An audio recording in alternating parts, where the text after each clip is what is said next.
তাকে দেখতে বাকিদের থেকে সম্পূর্ণ আলাদা ছিল। একইভাবে তাকে দেখে প্রত্যেকে মনে করত সে খুবই নরম এবং বোকা টাইপের ছেলে। কিন্তু একটা মানুষও জানতো না সেই ছেলেটির মধ্যে একটি বিশেষ ধরনের সুপার পাওয়ার রয়েছে, যার সাহায্যে সে প্রত্যেকটা জিনিস ধ্বংস করতে পারে। একইভাবে তার শরীরে কোন রকম ইলেকট্রিসিটি শক লাগে না এবং বজ্র বিদ্যুতের আঘাতেও তার কোন রকম ক্ষতি হয় না, বরং তার শক্তি আরো বেড়ে যায়। আর এমন একটি মুভি দেখবেন আজকের এই ভিডিওতে। Hi, this is Nabin and you are watching best of Hollywood. আর আজকের মুভি পাউডার। মুভি শুরুতেই আমাদেরকে একটি হসপিটাল দেখানো হয়, যেখানে এক প্রেগনেন্ট মহিলা যার নাম অ্যানি, তাকে খুব দ্রুততার সাথে হসপিটালে ভর্তি করা হয়, কারণ ইতিমধ্যে তার উপর একটি বজ্র বিদ্যুৎ আছড়ে পড়েছে। এবং সবচেয়ে দুঃখের বিষয় হলো অ্যানি আজকেই তার প্রথম সন্তানের জন্ম দিত, কিন্তু আজই তার সাথে এরকম দুর্ঘটনা ঘটে গেছে, যার ফলে তার স্বামী খুব টেনশনে রয়েছে।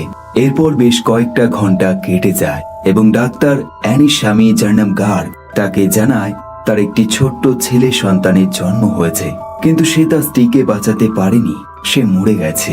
ডাক্তার তাকে আরো জানায় তার এই ছেলে সন্তানটি স্বাভাবিকভাবে জন্ম হয়নি, বরং তার বেশ কিছু অ্যাবনর্মালিটি লক্ষ্য করা গেছে।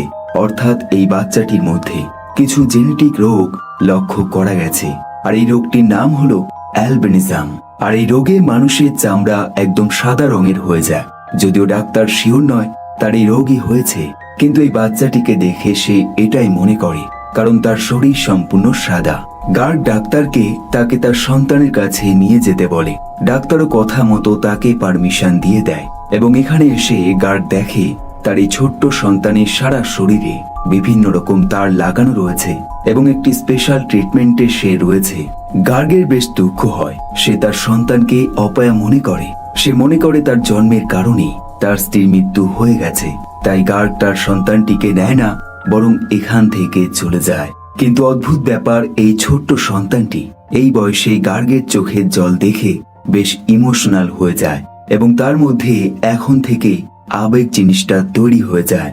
যাই হোক, এরপর প্রায় 20টা বছর কেটে যায় এবং আমাদেরকে দেখানো হয় একজন পুলিশ অফিসার যার নাম বার্নাম এবং একজন সাইকোলজিস্ট যার নাম জেসি। আর এরা দুজন একটি ফার্ম হাউসে এসছে, যেখানে একজন বয়স্ক মানুষ থাকতো, কিন্তু সে বর্তমানে মরে গেছে। তারা যখন ঘরে ঢোকে, তারা একটি ভাঙা কাপ নিচে পড়ে থাকতে দেখে এবং জানতে পারে এই বয়স্ক মানুষটি হার্ট অ্যাটাকে মরে গেছে। এখন এর মধ্যেই তারা জানতে পারে এই বাড়ির বেসমেন্টে একটি ছেলে লুকিয়ে রয়েছে এবং সে দীর্ঘ কয়েক বছর ধরে সেই বেসমেন্ট থেকে বের হচ্ছে না। এবং একইভাবে প্রতিবেশীদের মতে এই ছেলেটি এই বয়স্ক মানুষের গ্র্যান্ডসন। তাই এরা দুজন সেই বেসমেন্টে প্রবেশ করে এবং দেখে ঘরের এক অন্ধকার কোণায় একটি ছেলে চুপচাপ বসে রয়েছে, যার গায়ের রং সম্পূর্ণ সাদা এবং মাথায় কোনো চুল নেই, যেটা দেখে এই দুজন অবাক হয়ে যায়। জেসি এখানে জানতে পারে এই ছেলেটির নাম জেরিমি।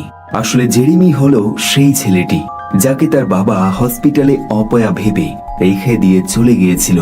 জেসি তাকে জিজ্ঞাসা করে তার গ্র্যান্ডফাদার কেন তাকে এখান থেকে বের করেনি এবং কেন তার সম্বন্ধে মানুষ জানে না। জেরিমি তাকে বলে, আমার গ্র্যান্ডফাদার সব সময় আমায় বলতো যদি আমি বাড়ির বাইরে যাই বা কেউ আমায় দেখে ফেলে তবে তারা আমাকে নিয়ে চলে যাবে। সে আরো জানায় সে কখনো স্কুলে যায়নি, কিন্তু এই বেসমেন্টে বসেই সব রকম বই সে পড়ে ফেলেছে। এখন জেসি এই বেসমেন্টে থাকা একটি লাইব্রেরির মধ্যে দিয়ে সেই বইটা বের করে, যেটা কিনা কলেজ স্টুডেন্টদের জন্য সব সময় কঠিন মনে হয়। এবং এরপর সে যে কোনো একটি পেজ বের করে এবং তার পেজ নাম্বারটা জেরিমিকে বলে দেয়। এবং অদ্ভুত ব্যাপার, জেরিমি সেই পেজ নাম্বার শুনে সেই পেজে কি কি লেখা আছে সবকিছু কন্টিনিউ বলতে শুরু করে দেয়। এমনকি সে আরো বলে, তুমি চাইলে যে কোনো বই থেকে আমায় পড়া ধরতে পারো, তবে আমি সব বই এমন ভাবেই মুখস্থ করে ফেলেছি। আসলে জেরিমি শারীরিকভাবে অসুস্থ হলেও সে মানসিকভাবে এতটাই সুস্থ এবং স্ট্রং যে তার সাথে কারোরই তুলনা হয় না এবং তার মতন বুদ্ধি কারোর মধ্যেই নেই। এখন সমস্যা হলো জেরিমির গ্র্যান্ডফাদার মরে যাবার কারণে সে খুব একা হয়ে গেছে, কারণ গ্র্যান্ডফাদারই একমাত্র ছিল যে কিনা সব সময় তার খেয়াল রাখত। এখন জেসি এবং বার্নাম জেরিমিকে সেই বেসমেন্ট থেকে বের করে এবং প্ল্যান করে তারা তাকে একটি অনাথ আশ্রমে নিয়ে যাবে। কিন্তু অদ্ভুত ব্যাপার, জেরিমি যখন সেই বাংকার থেকে বাইরে বের হয়, হঠাৎই তার চারপাশে থাকা গাড়িগুলো এবং তার মধ্যে থাকা রেডিওগুলো অদ্ভুতভাবে কাজ করতে শুরু করে দেয়। একইভাবে তারা লক্ষ্য করে আকাশে বেশ কিছু বজ্রবিদ্যুতের মতো শিখা দেখা যাচ্ছে। এখন এইসব দেখে এই পুলিশ অফিসারদের মাথায় একটি নতুন ভাবনা চিন্তা ভেসে ওঠে। তারা জানতে পারে যে এই বয়স্ক ব্যক্তির মৃত্যু হয়েছে, তার হাটে একটি মেটালিক পার্টস বসানো ছিল। তাই তাদের অনুমান হয়তো এই জেরিমির শরীরে কিছু একটা রয়েছে, আর এই কারণে সেই মেটালিক যন্ত্রের মধ্যে ইলেকট্রিক তৈরি হয়েছিল, যেমনটা তারা তাদের গাড়িগুলোর মধ্যে বর্তমানে দেখতে পাচ্ছে। আর এই কারণে সেই বয়স্ক মানুষটি হয়তো হার্ট অ্যাটাকে মারা গিয়েছিল। কিন্তু এই সব কিছুই তাদের একটি ধারণা, কারণ এর কোনো প্রমাণ নেই। তাই এই জিনিসে তারা খুব বেশি গুরুত্ব দেয় না। এবং এরপর জেরিমিকে অনাথ আশ্রমে নিয়ে যাওয়া হয়। জেরিমি তার জীবনে প্রথমবার বাড়ির বাইরে বেরিয়েছে, তাই তার এই প্রতিটা জিনিস অদ্ভুত লাগতে শুরু করে। এমনকি সে যখন অনাথ আশ্রমে প্রবেশ করে, সেখানকার ছেলেগুলো অবাক দৃষ্টিতে দেখতে শুরু করে দেয়। অন্যদিকে জেসি এই অনাথ আশ্রমের চেয়ারম্যানের সাথে একটি মিটিং করে এবং ডিসাইড করে তারা জেরিমির আইকিউ টেস্ট করবে।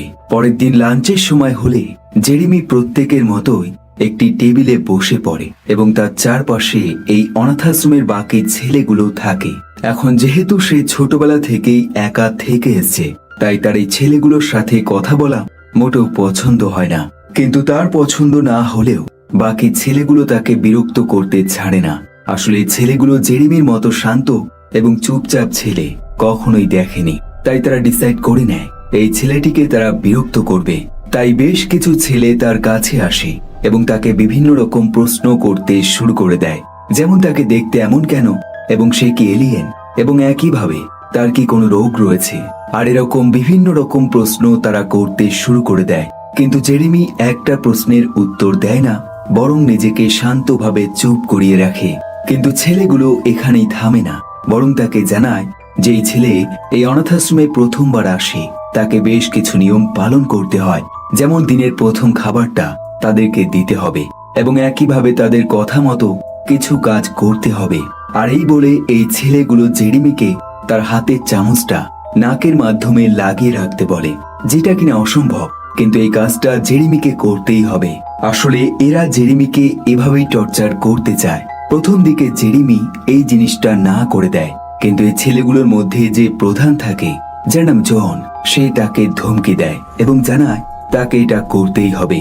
যার ফলে জেরিমি অবশেষে রাজি হয়ে যায় এবং সে এমন একটা জিনিস করে দেখায় যেটা কিনা এই প্রত্যেকটা ছেলেকে অবাক করে দেয়। সে তার হাতের চামচটা অদ্ভুতভাবে টেবিলের মাঝখানে ঘোরাতে শুরু করে দেয় এবং একটা সময় টেবিলে বসে থাকা প্রত্যেকটা ছেলের হাতে থাকা চামচগুলো অটোমেটিক ভাবে সেই চামচের সাথে আটকে যায় এবং একটা টাওয়ারের মতো তৈরি হয়ে যায়। আর এই জিনিসগুলো প্রত্যেককে অবাক করে দেয় এবং একইভাবে তাদের মনে বেশ ভয় হয়। কিন্তু জন একমাত্র যে কিনা ভয় পায় না, বরং তার রাগ হয়, কারণ আজ পর্যন্ত কোনো ছেলে প্রথমবার এসে এরকম পাওয়ার দেখায়নি। তাই তার বিশ্বাস জেরিমি নিশ্চয়ই কোনো জাদু জানে। অন্যদিকে পুলিশ অফিসার, যার নাম বার্নাল, সে ডিউটি কমপ্লিট করে যখন সে বাড়িতে ফিরে, সে লক্ষ্য করে দরজার সামনে তার ছেলে স্টিফেন দাঁড়িয়ে রয়েছে। আর এখানে আমরা দেখতে পাই এই বাবা ছেলের মধ্যে সম্পর্ক খুব একটা ভালো নয়। আর এই কারণেই বার্নাম তার ছেলেকে ইগনোর করে ঘরে প্রবেশ করে। বাড়িতে ঢুকেই বার্নাম সবার প্রথমে তার স্ত্রীর রুমে যায়, যে কিনা বর্তমানে ক্যান্সারের কারণে ধীরে ধীরে মৃত্যুর কাছে চলে যাচ্ছে। আর এখন বর্তমানে তার স্ত্রীর পরিস্থিতি খুবই খারাপ। সে কথা বলতে পারে না এবং চোখ খুলতেও পারে না। একইভাবে তার টেবিলে অনেক পেইন কিলার রয়েছে, যেগুলো কিনা সে নিয়মিত সেবন করছে। পরের দিন সকাল হলে অনাথ আশ্রমের ডাক্তার জেরিমির পুরো শরীর চেক করে এবং জেসিকে জানায় তার শরীর সম্পূর্ণ ঠিক রয়েছে, সে কোন রকম ভাবেই অসুস্থ নেই। তাই জেসি ডিসাইড করে নেয় পরের সপ্তাহে সে জেরিমিকে স্কুলে নিয়ে যাবে। এরপর একটা সপ্তাহ কেটে যায় এবং জেরিমি স্কুলে চলে যায়। স্কুলের science teacher mister Donald Ripley তার ছাত্রদেরকে ইলেকট্রিক কারেন্ট সম্বন্ধে একটি বিশেষ লেকচার দিতে থাকে এবং একইভাবে জেকব লেডার মেশিনের সাহায্যে সে ছাত্রদেরকে বোঝাতে থাকে যে কিভাবে এই ইলেকট্রিক কারেন্ট কাজ করে। কিন্তু এই ক্লাস চলাকালীন জেরেমি একমাত্র যে কিনা নিজেকে কন্ট্রোল করতে পারে না। সে সময়ের সাথে সাথে বেশ অসুস্থ হয়ে যায় এবং তার সমস্যা আরো বেড়ে যায় যখন সেই মেশিন দিয়ে ইলেকট্রিক তরঙ্গগুলো বেরোতে শুরু করে এবং একটা সময় সেই ইলেকট্রিক তরঙ্গ এতটাই বেড়ে যায় যার ফলে সেটা সোজা জেরেমির বুকে আঁচড়ে পড়ে। আর এমনটা হওয়ার ফলে জেরেমি আস্তে আস্তে চেয়ার থেকে ওপরে উঠতে শুরু করে, যেন দেখে মনে হয় জেরেমি এই ইলেকট্রিক তরঙ্গটা নিজের বুকের মধ্যে টেনে নিচ্ছে। শিক্ষক কিছুই বুঝতে পারে না। সে সঙ্গে সঙ্গে মেশিনটা টুকরো টুকরো করে ফেলে এবং জেরেমি সঙ্গে সঙ্গে নিচে পড়ে যায়। এখন এরপর শিক্ষক তার কাছে গিয়ে তার জ্ঞান ফেরানোর চেষ্টা করে, কিন্তু সে যখন জেরেমির শরীর স্পর্শ করে ঠিক তখনই শিক্ষকের শরীরের লোমগুলো খাড়া হয়ে যায়। শিক্ষক সঙ্গে সঙ্গে তাকে হসপিটালে নিয়ে যায়। হসপিটালে ডাক্তার জেরেমির পুরো শরীর চেক করে এবং দেখে সে সম্পূর্ণ সুস্থ, যেটা দেখে সে অবাক হয়ে যায়, কারণ একজন ব্যক্তি এত পরিমাণ ইলেকট্রিসিটি শক সহ্য করতে পারে না। কিন্তু জেরেমির শরীরে কোনো রকম ক্ষত নেই এবং সে সম্পূর্ণ ঠিক রয়েছে। এখন শিক্ষক ডাক্তারকে বোঝানোর চেষ্টা করে সে যখন এই দৃশ্য দেখেছিল তখনই সে বুঝতে পেরেছিল জেরেমির শরীরে কিছু তো আছে, যার কারণে তার দিকে ইলেকট্রিক তরঙ্গ ভেসে যাচ্ছিল।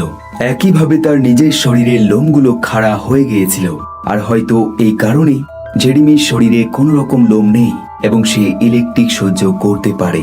কিন্তু এইসবের মধ্যে হসপিটালের নার্স তাদেরকে জানায় ইতিমধ্যে জেরেমি এখান থেকে পালিয়ে গেছে।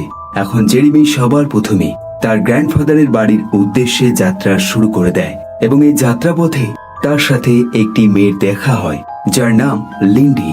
আর এই মেয়েটি সেই সায়েন্স ক্লাসেও ছিল, যার ফলে সে নিজের চোখে সেই ঘটনাটা দেখেছে। জেরেমি এই মেয়েটির কাছ থেকে তার বাকি রাস্তার ঠিকানাটা জেনে নেয়, কারণ সে ইতিমধ্যে তার সেই গ্র্যান্ডফাদারের ঠিকানা ভুলে গেছে। এরপর সে একটি ব্রিজের মধ্যে দিয়ে যাত্রা শুরু করে, কিন্তু কিছুটা যাবার পর জেরেমির সামনে সেই পুলিশ অফিসার গুলো চলে আসে। পুলিশ অফিসার বার্নাল তাকে জিজ্ঞাসা করে সে কেন হসপিটাল থেকে পালিয়ে আসলো। জেরেমি এক কথায় উত্তর দেয় সে হসপিটাল মোটেও পছন্দ করে না, কারণ তার জীবনের সবচেয়ে খারাপ সময়টাই হসপিটালে কেটেছিল, যখন তার বাবা তাকে ছেড়ে চলে গিয়েছিল। পুলিশ অফিসার বেশ অবাক হয়, শুধুমাত্র এটা ভেবে যে এত ছোটবেলার কথাও জেরেমির এখনো মনে রয়েছে। এখন এরপর পুলিশ অফিসার একটি কনফারেন্স রুমে জেরেমিকে নিয়ে যায়, যেখানে তার আইকিউ টেস্ট করা হবে। আর এই রুমে জেরেমি বাদে অনেক মানুষ থাকে, যারা কিনা জেরেমিকে বিভিন্ন রকম প্রশ্ন করবে। এখন এদের মধ্যে ডক্টর স্টিপলার নামের এক ব্যক্তি থাকে এবং সে জেরেমিকে জিজ্ঞাসা করে তার আইকিউ লেভেল অনেক বেশি এবং এটা কি করে সম্ভব। সে এরকম আইকিউ বই পড়ে তৈরি করেছে নাকি সে টিভি বা রেডিও দেখে এমনটা তৈরি করেছে। জেরেমি তাকে জানায় সে টিভি বা রেডিও দেখতে পারে না, কারণ টিভি বা রেডিওর সামনে গেলে সেটা নষ্ট হয়ে যায়। একইভাবে তাদেরকে জানায় সে তার বাড়িতে ফিরতে চায়, যেখানে তার গ্র্যান্ডফাদার থাকতো। কিন্তু দুঃখের বিষয় জেসি তাকে জানায় তার সেই বাড়িটা আর নেই, সেটা ব্যাংক সিজ করে নিয়েছে।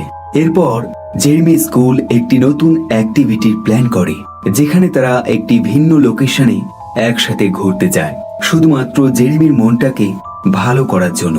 আর এইসবের মধ্যে সেই অনাথাশ্রমের ছেলেগুলো থাকে এবং সাথে পুলিশ অফিসার এবং জেসিও থাকে। কিন্তু এত কিছু করার পরও জেরেমি খুব একটা খুশি হয় না, বরং সে লেকের এক পাশে চুপচাপ বসে থাকে। এখন পুলিশ অফিসার বার্নাম জেরেমির ঠিক পাশে গিয়ে বসে। সে লক্ষ্য করে জেরেমি ঠিক আকাশের দিকে তাকিয়ে বজ্রবিদ্যুৎ গুলো মন দিয়ে দেখছে। জেরেমি বার্নামকে জানায় আকাশে যখন বজ্রবিদ্যুৎ হয় তখন তার মনে হয় সেটা তার বুকের মধ্যে হচ্ছে, এবং যখন সেই তীব্র আলোর শিখা মাটিতে আছড়ে পড়ে তখন তার মনে হয় সেটা হয়তো তার কাছে আসতে চাইছে। আর তাছাড়াও তার বিশ্বাস এই বজ্রবিদ্যুৎ গুলো স্বয়ং ঈশ্বর ওপর থেকে করে থাকেন, কারণ এটা তার গ্র্যান্ডমাদার বলেছিল। জেরেমি বার্নামকে জিজ্ঞাসা করে তুমি কি এই সব কিছু বিশ্বাস করো, কিন্তু পুলিশ অফিসার জানায় সে এইসব বিশ্বাস করে না। পরের দিন সকালে জেরেমি জঙ্গলের গভীরে যাত্রা শুরু করে দেয় এবং সে সেখানে থাকা কীটপতঙ্গ ভালোভাবে এবং মন দিয়ে দেখতে শুরু করে। সে এই সব কিছু পছন্দ করে। এখন এর মধ্যে তার অনাথ আশ্রমে সেই ছেলেগুলো এখানে চলে আসে, আর এদের মধ্যে জন থাকে যার হাতে একটি বন্দুক থাকে, আর সেই বন্দুকটা জেরেমির দিকে ধরে এবং তাকে জানায় সে তাকে এখনই মেরে ফেলবে।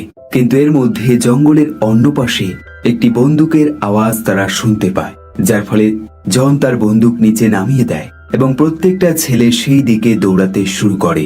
কাছে গেলে তারা লক্ষ্য করে একটি হরিণকে একজন শিকারী গুলি করে মেরে ফেলেছে, আর এই শিকারী আর কেউ নয়, স্বয়ং তাদের অফিসার ডানকান। জেরেমি লক্ষ্য করে ডানকান এই কাজটা করে খুব বেশি প্রাউড ফিল করছে, কারণ এরকম শিকার খুব কম মানুষই করতে পারে। জেরেমি যখন হরিণটির দিকে তাকায় তার চোখ দিয়ে জল চলে আসে এবং সে অনুভব করতে পারে হরিণটির মৃত্যুর সময় সে কতটা না কষ্ট পেয়েছে। তাই সে একটি হাত হরিণের গায়ে চেপে ধরে এবং দ্বিতীয় হাতটি অফিসার ডানকানের হাতে চেপে ধরে, আর এমন ভাবে সে হরিণের সেই কষ্ট এবং যন্ত্রণাগুলো সেই ডানকানকেও অনুভব করায়, যার ফলে সেই অফিসার ছটপট করতে শুরু করে দেয়। এখন এই সব দেখে জন তাকে ধমকি দেয় সে যদি এমন করতে থাকে তবে তার বন্দুক দিয়ে তাকে গুলি করে মেরে ফেলবে। কিন্তু তার পাশের ছেলেটি বন্দুকটি উপরে তুলে ধরে, যার ফলে গুলিটি খোলা আকাশের মাঝে ফায়ার হয় এবং এই আওয়াজে জেরেমি তার হাতটা তুলে নেয়, যার ফলস্বরূপ অফিসার মৃত্যুর হাত থেকে বেঁচে যায়। কিন্তু এই ঘটনা তার মধ্যে এক বিশাল আতঙ্কের সৃষ্টি করে দেয়, যার ফলে তাকে হসপিটালে ভর্তি হতে হয়। এদিকে জেসি জেরেমিকে এই ব্যাপারে প্রশ্ন করে এবং জানতে চায় জঙ্গলের মধ্যে আসলে কি ঘটেছে, কিন্তু জেরেমি তাকে একটা কথাও জানায় না, বরং সে জানায় সে বাড়িতে যেতে চায়। তখন জেসি তাকে বোঝায় সে তার কোনো ক্ষতি করছে না, বরং তাকে হেল্প করছে। কিন্তু এই কথায় জেরেমি শান্ত হয় না, বরং তার রাগ আরো বেড়ে যায় এবং এই রাগের সাথে সাথে ঘরে থাকা প্রতিটা কাচের জিনিস এক এক করে ভাঙতে শুরু হয়ে যায় এবং এরপর জেরেমি এই ঘর থেকে বেরিয়ে যায়। জেসি এই সব কিছু দেখে একদম অবাক হয়ে যায়, এমনকি সে কিছুই বুঝতে পারে না। রাত হলে পুলিশ অফিসারের স্ত্রী খুব বেশি অসুস্থ হয়ে যায়। ডাক্তার বার্নালকে জানায় তার স্ত্রী খুব বেশি অসুস্থ রয়েছে এবং এরকম পরিস্থিতিতে মানুষ আর বেঁচে থাকতে পারে না, কিন্তু তবুও তার স্ত্রী বেঁচে রয়েছে। হয়তো কিছু একটা জিনিস তার স্ত্রীকে এখনো বাঁচিয়ে রাখছে। অন্যদিকে লাঞ্চ রুমে সেই কলেজের শিক্ষক জেরেমির সাথে দেখা করতে আসে এবং তাকে জিজ্ঞাসা করে সেদিন তার সেই এক্সপেরিমেন্টের সময় সে যখন অজ্ঞান হয়ে গিয়েছিল তখন তার শরীর স্পর্শ করেছিল এবং তার শরীরের সব লোম খাড়া হয়েছিল এবং এর কারণ কি। শিক্ষকের মতে এটা তখনই সম্ভব যখন তার শরীরে কোনো এনার্জি থাকবে। শিক্ষক তাকে আরো বলে আইনস্টাইনের মতে যদি কোনো ব্যক্তি তার ব্রেনে 100% ব্যবহার করে তবে তার শরীরে এরকম এনার্জি তৈরি হয়ে যায়। তাই শিক্ষকের বিশ্বাস জেরেমির অতীতে এমন কিছু ঘটেছে যার ফলে তার ব্রেনের 100% ব্যবহার হয়ে গেছে, আর এই কারণেই তার শরীরে এরকম অদ্ভুত এনার্জি তৈরি হয়েছে।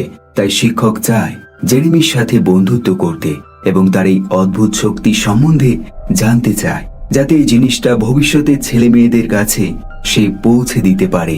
পরের দিন সকাল হলে পুলিশ অফিসার ডানকানের বাড়িতে যায় এবং সেখানে গিয়ে সে দেখে ডানকান যে কিনা শিকার করতে খুব পছন্দ করত এবং বন্দুক সংরক্ষণ করতে পছন্দ করত, সেই ব্যক্তি এখন ঘরে একটা বন্দুক রাখে না এবং শিকার করা থেকে নিজেকে দূরে সরিয়ে নিয়েছে। আর এটা দেখে পুলিশ অফিসার একদম অবাক হয়ে যায়। সে ডানকানকে জিজ্ঞাসা করে সেদিন শিকার করতে গিয়ে তার সাথে কি হয়েছিল। ডানকান তাকে বলে জেরেমি তার সাথে এমন একটা কিছু করেছিল যার ফলে সে হরিণটির মৃত্যুর প্রতিটা কষ্ট এবং অনুভূতি সে অনুভব করেছিল। এমনকি এই অবধি নয়, সেদিন আমি বুঝতে পেরেছিলাম যদি আমি হরিণ হতাম তাহলে আমার কতটা কষ্ট হতো, আর এই কারণে সেদিন থেকেই আমি বন্দুক ধরতে ভয় পাই। আর এই সব কিছু শুনে পুলিশ অফিসারের মাথায় একটি নতুন আইডিয়া চলে আসে। সে সবার প্রথমে জেরেমিকে তার অসুস্থ স্ত্রীর কাছে নিয়ে যায় শুধুমাত্র এটা জানার জন্য যে তার স্ত্রীর মাথায় কি চলছে এবং সে তার শেষ ইচ্ছেটা জানতে চায়। জেরেমি কথা মতো তার স্ত্রীর মাথায় হাত রাখে এবং তার মনের কথাগুলো বলতে শুরু করে দেয়। জেরেমি তাকে জানায় তার স্ত্রী ততক্ষণ এরকম কষ্ট সহ্য করবে যতক্ষণ না সে তার সন্তানকে ক্ষমা করে দিচ্ছে। একইভাবে তার মাথায় সেই ছোটবেলার কথাগুলো চলতে থাকে যখন তাদের সন্তান স্টিফেন অনেক ছোট ছিল এবং তারা তিনজন একসাথে খেলা করত। জেরেমি তাকে আরো জানায় তার স্ত্রী চায় তাদের বিয়ের সেই প্রথম আংটিটা পুনরায় হাতে পরতে। এখন এই সব কিছু শুনে পুলিশ অফিসার বার্নাম এক মুহূর্ত সময় নষ্ট করে না। সে সঙ্গে সঙ্গে সেই আংটিটা তার স্ত্রীর হাতে পরিয়ে দেয় এবং এরপর বার্নাম তার স্ত্রীকে জড়িয়ে ধরে এবং তার ঠিক কিছুক্ষণের মধ্যেই তার স্ত্রীর মৃত্যু হয়ে যায়। এদিকে স্টিফেন তার মায়ের মৃত্যুর কথা শুনে সঙ্গে সঙ্গে বাড়িতে ছুটে আসে আর এই দৃশ্য দেখে তার বাবা তাকে জড়িয়ে ধরে। এরপর বেশ কয়েকটা দিন কেটে যায় এবং জেরেমি লিন্ডি নামের সেই মেয়েটির সাথে একটি মেলাতে ঘুরতে যায়। আর এখানে জেরেমি লিন্ডিকে বলে এই মেলাতে ঘুরতে থাকা প্রতিটা মানুষের মধ্যেই একরকম ফিল কাজ করছে, আর সেটা হলো তারা কেউই ভালো নেই। তুমি হয়তো কাউকে খুবই খুশি দেখবে এবং কাউকে খুবই দুঃখী দেখবে, কিন্তু আসলে কেউই মনের দিক থেকে সুখী নয়। লিন্ডি এইসব কথার অর্থ বুঝতে পারে না, তাই জেরেমি তার হাতটা চেপে ধরে এবং এখানে লিন্ডি অনুভব করে জেরেমির জীবনে আজ পর্যন্ত কি কি ঘটেছে। সে জেরেমির জন্মের পর থেকে তার বাবা ছেড়ে চলে যাওয়া এবং তারপর আজ পর্যন্ত সব দৃশ্য সে নিজের চোখের সামনে দেখতে পায়। আর এইসব দেখে লিন্ডি বেশ ইমোশনাল হয়ে যায়।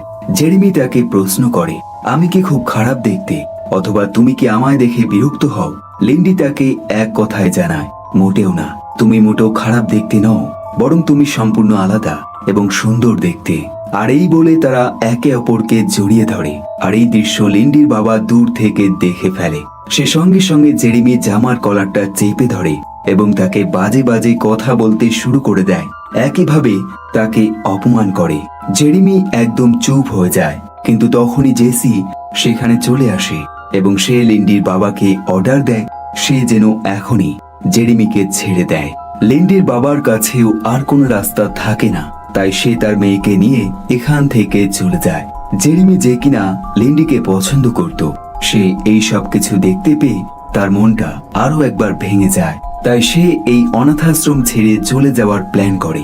সে ব্যাগপত্র এবং জামা কাপড় পরে রেডি হয়ে যায়, কিন্তু সে বেরোতে পারে না কারণ গেটটা বন্ধ থাকে। এখন এর মধ্যে জেরেমির চোখ চলে যায় পাশের বাস্কেটবল খেলতে থাকা কিছু ছেলেদের উপর। তাই সে সেখানে যায় এবং দেখতে পায় একটি ছেলে যার মাথায় চুলগুলো অনেক বড় বড়, এবং এটা দেখে তার বেশ আফসোস হয়। সে মনে মনে আফসোস করে যদি তারও এরকম মাথার চুল থাকতো তবে কতই না ভালো হতো। কিন্তু সে জানে তার শরীরে কিছু এনার্জি রয়েছে যেগুলো মানুষের মধ্যে থাকে না, আর এই কারণেই তার মাথার চুল নেই। এখন এর মধ্যে জ্বর নামে সেই ছেলেটি আরো একবার জেরেমির কাছে চলে আসে এবং তার মাথায় থাকা টুপিটা কেড়ে নেয় এবং জেরেমিকে বলে, তুমি সত্যি যদি পুরুষ মানুষ হয়ে থাকো তবে এই টুপিটা তুমি আমার কাছ থেকে নিয়ে দেখাও। জেরেমি জনের শরীরে তার একটা হাত রাখে এবং তার অতীতের ঘটনাগুলো সে স্মরণ করে নেয়। যেমন জনের সৎ বাবা ছিল এবং সে সব সময় তাকে বিরক্ত করত, এবং একইভাবে সেও এরকম টুপি নিয়ে তাকে বিরক্ত করত। আর এই সব কিছু সে জনকে মনে করিয়ে দেয়, যার ফলে জন খুব বেশি রেগে যায়। তাই সে এবং তার বন্ধুরা মিলে জেরেমিকে টানতে টানতে বাইরে নিয়ে যায় এবং এমনটা করাতে আকাশে অটোমেটিক ভাবে বজ্র বিদ্যুতের আওয়াজ শুরু হয়ে যায় এবং তারপর তারা তার পুরো শরীরের জামা কাপড় খুলে ফেলে এবং কাদার মধ্যে ফেলে দেয়। আর এইসব দেখে জেরেমি আর সহ্য করতে পারে না। সে তার স্পেশাল পাওয়ার ব্যবহার করে, যার ফলে প্রত্যেকটা ছেলে দূরে আছড়ে পড়ে। এদের মধ্যে জেরেমি বাদে বাকি প্রত্যেকেই খুব বেশি আহত হয়ে যায়, বিশেষ করে জন, যে প্রায় মৃত্যুর কাছাকাছি চলে যায়। আর এটা জেরেমির ভালো লাগে না, তাই সে সঙ্গে সঙ্গে জনকে কিছু ইলেকট্রিসিটি শক দেয় এবং তার জ্ঞান পুনরায় ফিরিয়ে নিয়ে আসে। এবং এরপর জেরেমি ফাইনালি তার বাড়িতে চলে আসে, কিন্তু সে দেখে তার বাড়িতে কোনো কিছুই নেই যেমনটা আগে ছিল এবং পুরো বাড়ি সম্পূর্ণ ফাঁকা। তাই সে এক কোনায় চুপচাপ বসে থাকে। এখন এর মধ্যে জেসি এখানে চলে আসে এবং মন খারাপ দেখে তাকে আরো একবার বোঝাতে শুরু করে দেয় এবং তাকে জড়িয়ে ধরে। এখন এর মধ্যে সেই শিক্ষক, যে কিনা এখন জেরেমির খুব ভালো বন্ধু হয়ে গেছে, সে এখানে চলে আসে এবং এরা দুজন মিলে ডিসাইড করে তারা জেরেমিকে এমন একটা জায়গায় নিয়ে যাবে যেখানে সে শান্তিতে থাকতে পারবে এবং তাকে কোন রকম মানুষ বিরক্ত করবে না। তাই তারা আস্তে আস্তে জেরেমিকে নিয়ে এই রুম থেকে বেরিয়ে যায়, কিন্তু বাইরে গেলে তারা লক্ষ্য করে তাদের সামনে পুলিশ অফিসার দাঁড়িয়ে রয়েছে যারা কিনা জেরেমিকে অ্যারেস্ট করতে চায়। আসলে জনের সেই ফাইটের ঘটনা পুলিশ অফিসার জানতে পেরে গেছে, কিন্তু এই পুলিশ অফিসার তাকে অ্যারেস্ট করতে পারে না, কারণ বার্নাম নামের সেই পুলিশ অফিসার এখানে চলে আসে এবং সে জানে জেরেমি মানুষের কোনো ক্ষতি করে না, বরং সে তাদের উপকার করে। আর এই কারণে সে পুলিশ অফিসারদেরকে অ্যারেস্ট করতে দেয় না এবং জেরেমিকে স্বাধীন করে দেয় এবং জানায় সে তার ইচ্ছে মতো যেখানে খুশি যেতে পারবে। এখন এর মধ্যে হঠাৎ করে আকাশে আরো একবার বজ্রবিদ্যুতের আওয়াজ হতে শুরু হয়ে যায়। জেরেমি হঠাৎই সেই দিকে দৌড়াতে শুরু করে এবং এই দৃশ্য দেখে পুলিশ অফিসার এবং বাকিরা তাকে ফলো করতে করতে এগিয়ে যায়। কিন্তু একটা সময় বজ্রবিদ্যুতের সেই ভয়ানক আলো সোজা জেরেমির বুকে এসে পড়ে, আর এমনটা হওয়াতে জেরেমি সম্পূর্ণ ভ্যানিশ হয়ে যায়। এখন এই সবকিছু দেখে প্রত্যেকের চোখে জল চলে আসে, বিশেষ করে পুলিশ অফিসার বার্নামের। কিন্তু একই সাথে তারা খুশি থাকে, কারণ তারা জানে জেরেমি এমন একটা জায়গায় চলে গেছে যেখানে সে সুরক্ষিত থাকবে এবং সেখানেই তার থাকার কথা ছিল। আর এভাবেই তারা তিনজন সেই আকাশের দিকে তাকিয়ে থাকে। আর এই মুভিটা